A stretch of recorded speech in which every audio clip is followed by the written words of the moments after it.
I use dried lemon peel in a lot of my recipes, so it just makes sense that I make some myself, especially when I've been canning so many little mandarin oranges.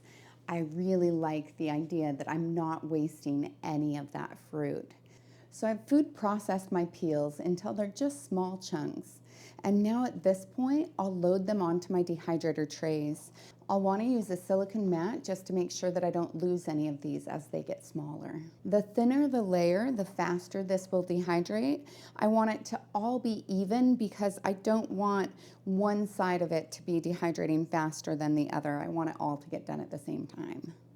Now I'll fill up the rest of my trays and then I'll place these on the dehydrator at 125 degrees for anywhere from 6 to 12 hours.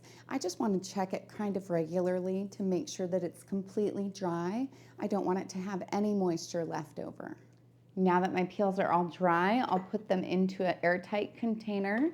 If I wanted them a little bit smaller, I could either run them through the food processor again or put them in a blender.